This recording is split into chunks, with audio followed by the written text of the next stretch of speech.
Week 4 power rankings, let's talk about in a reminder. These are power rankings, not power standings. If these were power standings, then we would just plug them into a computer, okay? There's some subjectivity to it. There's some nuance to it, okay? Somebody has to start off at 32, and they've been at 32 since the offseason for me, the New Orleans Saints. It's just a mess that they got going on there.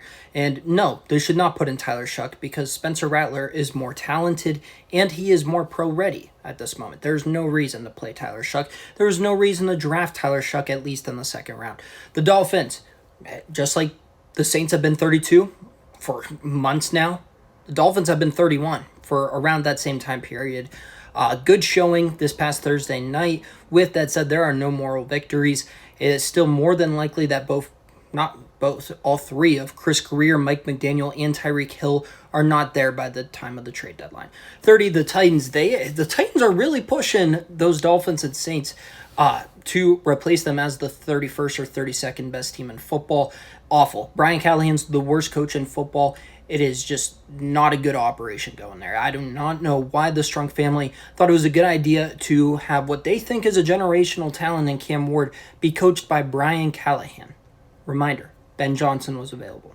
At 29, we have the Giants moving down a couple spots. They just benched Jackson Dart. I do think that they can climb up to the low 20s. I think that this is a Giants team that has a lot of things going for them.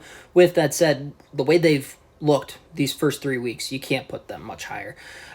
Staying in New York, the 28, we have the Jets, another just awful team right now. Aaron Glenn has to get a win because when you have these coaches with a harder coaching style, the buy-in goes real quick if you don't win games.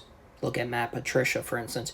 You got to win if you're going to have that authoritarian style like a Bill Belichick or Bill Belichick's mentor.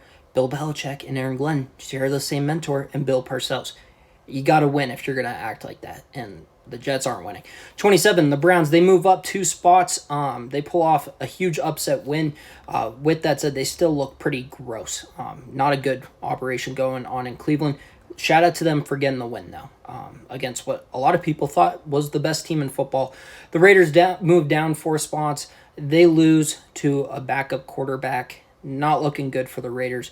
They teased us. They got our expectations from low to high after a week 1 upset over New England, and it has been dog crap since then. The Cardinals, I told you that they were not for real. They moved down a spot. Tough game to the Niners, divisional. That James Conner injury was just gruesome. 24, the Panthers, they move up 4 spots. And once again, power rankings, not standings.